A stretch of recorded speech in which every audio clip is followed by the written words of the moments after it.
Old man Woody likes the crooked cock. Nearly insinuated it. So how did the stand-up go? Like, was it a bomb? Was it just not what you hoped it would be? When I did stand-up? Yeah. Yeah, so I didn't understand in stand-up that you really are, until you're Louis C.K. or Bill Burr and you're a master of the form, you really have to stick to a setup, and then within 2 sentences, you need to deliver a punchline, and that's how you have to communicate. I went up and I had some complex idea, and there were like 5 sentences that didn't generate a laugh at the start, so it felt mistimed, it felt awkward. Mm-hmm. I had one show where I pulled it off and it went pretty well. I did another show in New York with a ton of my fans there where I was way too drunk, was botching punchlines. And I remember thinking in the middle of the show, this isn't going as well as I would like to. I kind of want to be somewhere else.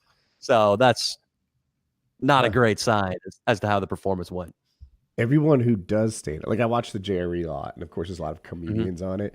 They go over how hard it is and how long it takes to get good.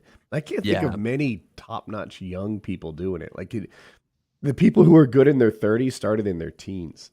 Totally. It takes a while. Pete Davidson was a guy who was a prodigy and who admittedly was pretty funny when he was 20 years old, 19 years old, but drugs and fame has fucked him up. He just put out a special. It's kind of a good old butthole eyes. Butthole eyes? Yeah. His eyes are like buttholes. Yeah.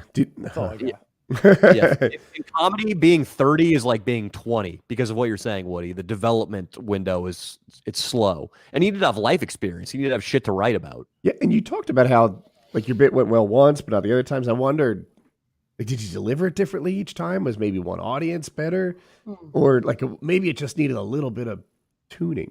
You know, you figure out where it goes hot and cold and adjust. Yeah, it's probably that, and I'm not saying that if I dedicated myself to the craft, I couldn't get better. But like I said, YouTube, it can be a new subject and you can do it however you want with scripted parts, then live parts. And with stand-up, what really made me want to leave it, I remember this specifically. I wrote this bit about Jesus being a carpenter. And the punchline was basically like, he's the fucking son of the God. He understood he was the son of God at age 12. Do you really think he was putting in even half-assed effort on the carpentry site? And then I saw, after I did my show and did that bit, that Jim Gaffigan had done it about 15 years before, the same bit, and way better than me. And I just thought, yeah. And I was like, he's like, I really hope that that Savior thing works out because he built my cousin a house and it's a piece of crap. Exactly. It's something like that. Yeah. Exactly. And that was my punchline too. And then I thought, holy fuck, dude. So many bits have already been done by people way more talented than me that have had 30 years of stand-up under their belt. I'm going to go back to YouTube where it's full of shitheads who have no talent and aren't doing anything interesting comedically and be a big fish in this small pond. I'm going to stick to my niche. Smart thinking. Smart. How do you think that like recycled joke came about? Do you think maybe you saw Gaffigan's routine, forgot you saw it, and thought it was original, or just total parallel thinking? I think it was total parallel thinking because I had watched the beginning of that special before, but I'd never gotten to the end. And I do think parallel thinking is huge in comedy because there's only so much hypocrisy and strangeness in the world for people to observe and write about. And we tend to notice the same hypocrisies and the same strangeness. Yeah. There's some stuff where it's like what you're saying seems like parallel thinking. Like that's a joke a lot of people could think of. And then there's like flagrant, over-the-top, intentional joke stealing, like what Amy Schumer did to Patrice O'Neill after he died, where she stole a whole 4-minute bit about sex things from him. Yeah, because he used to talk like one of his things. He'd be like, "What did he say? Like the angry pirate, where you kick a girl in the shin, come on her face, and throw some pubes you shaved on there, and so she jumps around, or come in her eye, and then." She jumps around going arg or something like that, and then she did the exact same thing, but called it like a slight different thing. And it was no, bitch, you were on the O&A show with Patrice. You guys ran in the same clique. Believe it or not, Amy Schumer used to be funny before she got famous. She had some really funny bits, like funny. Even on the roasts, she was good on the roasts that got her famous. She was funny, and like now. And it's probably not like her choosing. It's probably like her handlers being like, all right, you're going to do this fucking dumbass movie where you play a fat bitch who's way too confident. Yeah. And on her TV show, she didn't do all the writing. So some of that joke stealing was her, and some of it was her writers, and she didn't know. Oh, I don't know about her show. I was talking about her stand-up. Okay. Yeah, her show had some parallel thinking as well. Does she have a show still or no? I don't think. Not that I know of. Yeah, I don't think so. But she talked about it. And, Cheese doesn't have a show. Chelsea Handler doesn't have a show. How many more unfunny people? Chelsea Handler deserves her. Chelsea Handler's titties deserve a show. No, she doesn't. I'll never forget, Chelsea, when we got in a fight on Twitter 4 years ago, and I told you your bullshit show was going to get canceled, and then I reminded you, and it did. What a dick move! There's your career. And now I'm blocked. Chelsea Handler. You got blocked by Chelsea Handler.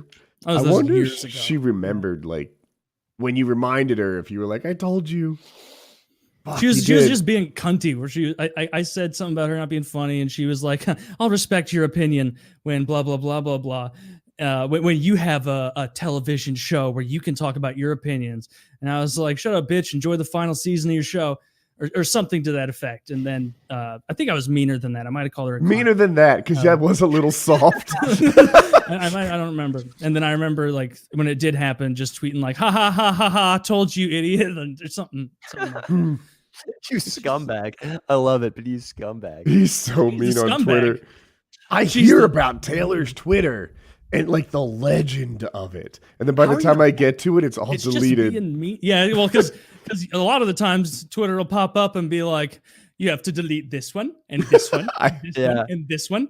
And then you have to, it literally, if you've ever been suspended on Twitter, what they do is it shows all your offending tweets. Yeah. And the only button you can click, and like the proceed button at the bottom or whatever, is grayed out, and you have to they make you delete everything, and then the button goes, and now you can come back, and then you click it, and then it's or sometimes it'll be like, now you can come back in 24 hours or something. But that doesn't happen all that. Like when you argue with no, Hutch, very rarely. And then no. You have to like you have to go after like a kind of a blue like check, big deal celebrity blue check like kind of person for the most dropping part. the C-bomb on a woman will get you suspended for a day too. It's happened to me. Hypothetically. Yeah, it's but really it's just like Twitter people like I used to try and have more like just use it for shit posting, you know, just shit post and have a good time on there. What I've been following on there recently is Mr. Medicare. He's a YouTuber, you probably don't know him. The same guy who got banned from the Berkeley Improv Group? No, different fella. Okay. That was Dick Masterson. This is Mr. Medicare. He never shows his face, and he does a bunch of like I guess deep dives into. I ended on that note. I love the wordplay. That was the best shit I've ever heard.